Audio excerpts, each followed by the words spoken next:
How do you have a national identity and be able to call it that when you've got people who are disenfranchised, people who are disillusioned, people who are living in pain? The Aussie battler is more than the traditional Aussie battler that we once would have spoken about. You know, they were the people who were trying to buy a house and trying to pay their bills and doing those things. The Aussie battler today looks pretty different.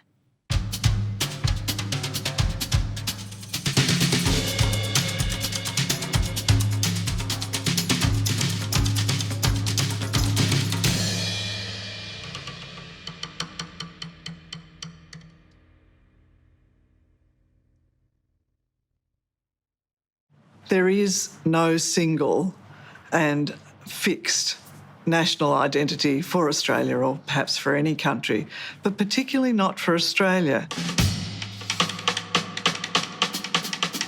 I think there's actually a disconnect between who we really are now today and who we might have imagined ourselves to be, or who our parents might have imagined themselves to be part of in the past. The famous refrain of the song, I am, you are, we are Australian. That's all about identity, isn't it? I think the most important factor in working or reworking, depending on where you look at it, Australia's identity, is working towards some sort of semblance of truth. Because our history is a significant lie.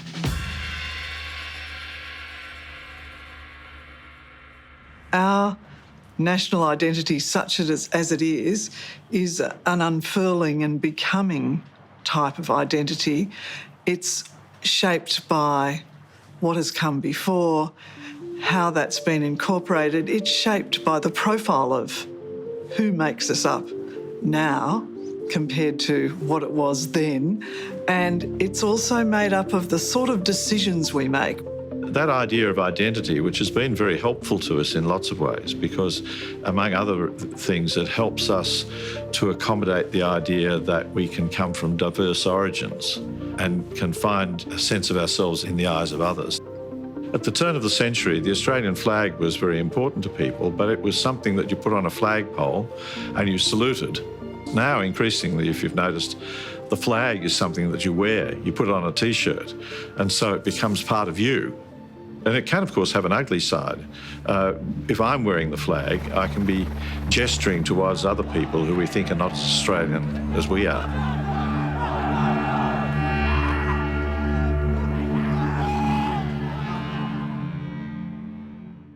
The average Australian these days is a person of the city and the suburbs.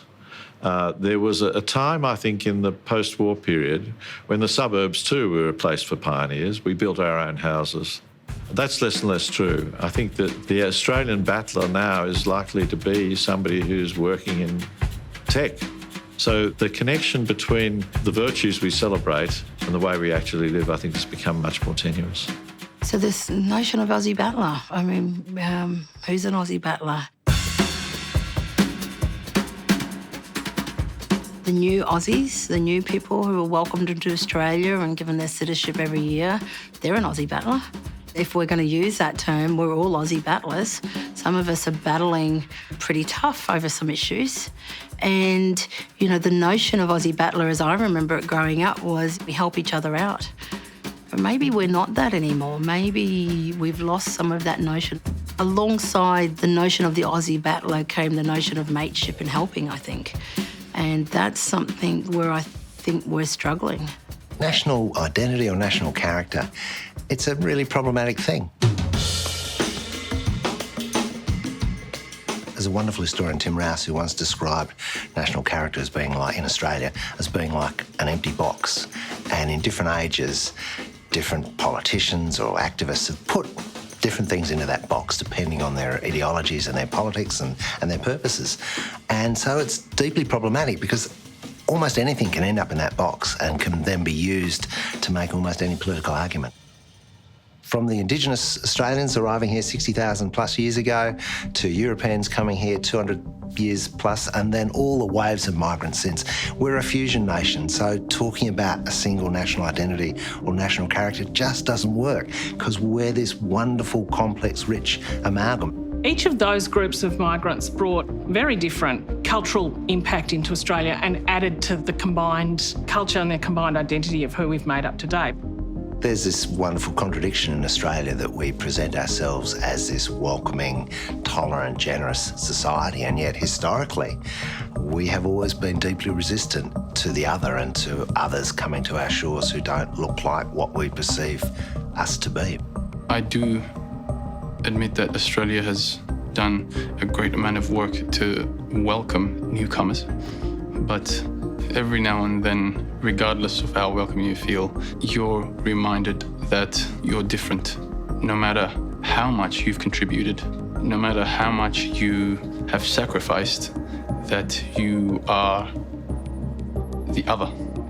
You are different. That you can never be Australian. We don't need legal documents to tell us who we are as a nation. So the Australian Constitution sets up the framework of government. It doesn't embody statements of national values or statements of national identity. It's a legal document designed to govern the framework of how government and state institutions operate in Australia, and no more. We do have this sense of what it is to be Australian. We do have this sense that we are all Australian.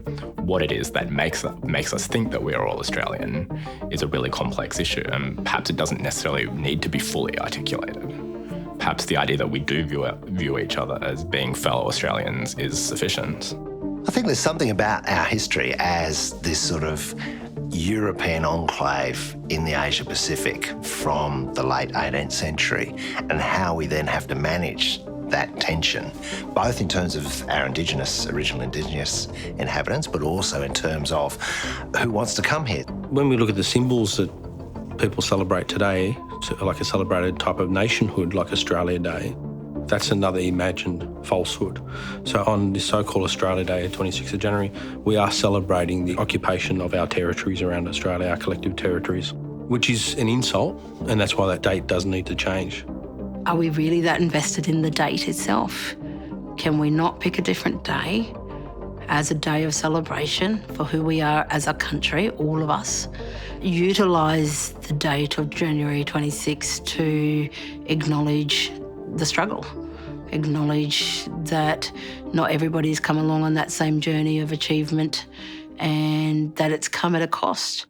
We can move forward together, but where we kind of are at the moment is just sort of treading water in a place of pain, and we need our country, our leaders of the country, our government, our politicians to actually take us on a journey that takes us through this into a place of healing. I think it's important what children are taught, because it reflects this desire about who we want to be. We can see a shift in curriculum towards Asia, towards Indigenous perspectives and so on, which suggests that we're starting to recognise a different place in the world for ourselves. Clearly, there are sections of our society who want to claim still Australia for white people, and we'd call them neo-fascists or something. So that there's an ideology there that remains, that what it means to be Australia is to be white. Lots of people say to me, why don't Aboriginal people just get over these things? Why doesn't non-Indigenous Australia just get over it and actually start to do the thing that they can do, which is acknowledge us and help us all move on together? I think it's quite important to have something that we all celebrate together. We've got to have something that everybody can put everything else aside and say, today we're going to do it together. I think the shish kebab is becoming as much a part of the Australian fabric as a barbecue on a VB. My children's children will look back on some of those debates and say, what were you so worried about? What was all the angst over? Why were you so worried about some of these issues? We sorted it out 30 years ago or 40 years ago, and it just seems like it's part of the natural composition of Australia now. So we're going to look back on some of the debates that we're having now and just think that they're incredibly either shallow or foolish or misaligned or misunderstanding what people are asking for. One day we will advance Australia fair. We're not quite there yet. That's why the Australian identity is such a moving thing, and it should be the product of us being willing to start anew and being willing to think about the new decisions we should make and the way we can shape ourselves. If you spend too long thinking that this is who we were and we should be that always, then you are crushing the human spirit, frankly.